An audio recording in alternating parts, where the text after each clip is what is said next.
Hello everyone! The clip you're about to hear is from one of our exclusive Patreon episodes on a recent horror release, and just like all of our other episodes, it might include major spoilers for said horror release, so don't listen to it if you haven't already seen it. You've officially been warned.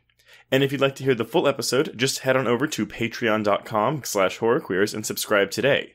Without further ado, here is your exclusive Patreon clip. But I still wish that X did something to subvert my expectations a bit more. I wish it just did something subversive, which I don't really think it does, but I think it's a very well made, again, straightforward, slasher film. Right. Yeah, I agree.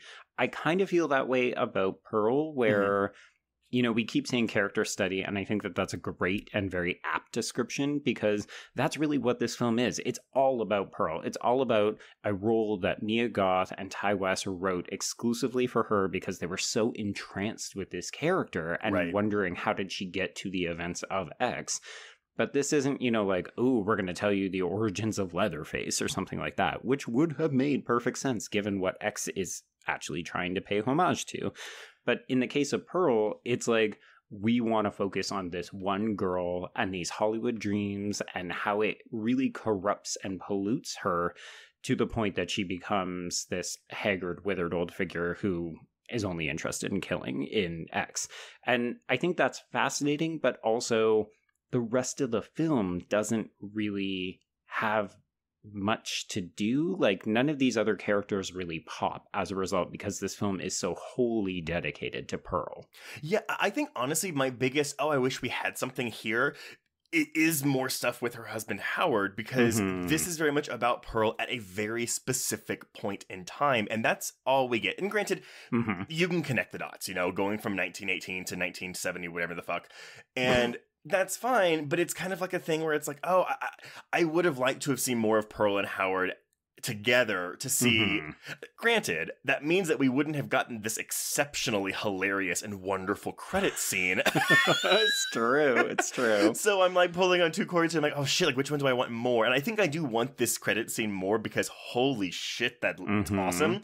Yep. But at the same time, yeah, when it ends, I was like, oh, we're done. Like, we're done with this movie. Yes, yeah. No, I felt the exact same way when I was thinking back on it. I was really fascinated by the dynamic between Pearl and Howard in X, and it does feel like something that I thought the prequel was going to explore. Again, more on me than the actual film itself. It's not like Pearl came in with promises. But when the movie ends, I thought, so how does Howard come around to this, and what does the rest of the relationship look like? And you're right, it's not as though we can't fill in the pieces, but those are interesting pieces I would have liked to have seen a little bit more of. Exactly. And so I think this is a case in both X and Pearl where Ti West is more interested in things that I'm not as interested in, and he is not as interested in exploring things that I am interested in him exploring. Which is fine. Right. And that's just a case of what we want versus what he's capable or interested in delivering on.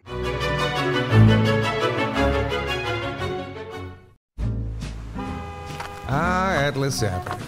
A long stretch of road that encompasses everything the city of Kennett Heights has to offer.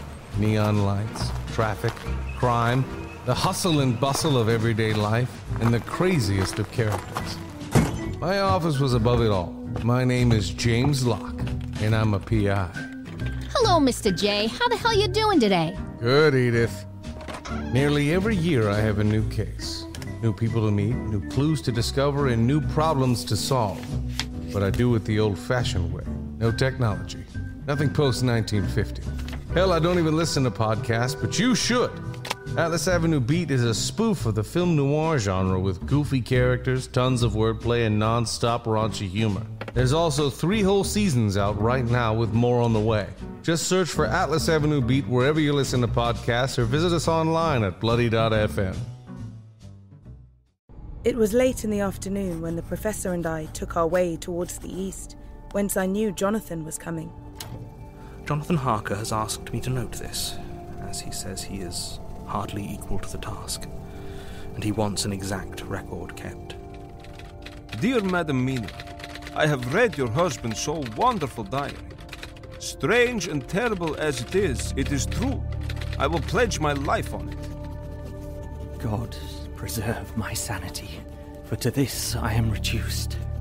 Safety and the assurance of safety are things of the past.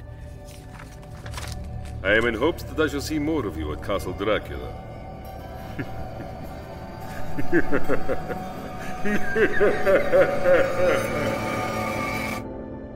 Listen to Regarding Dracula wherever you listen to podcasts, or find us online at bloody.fm.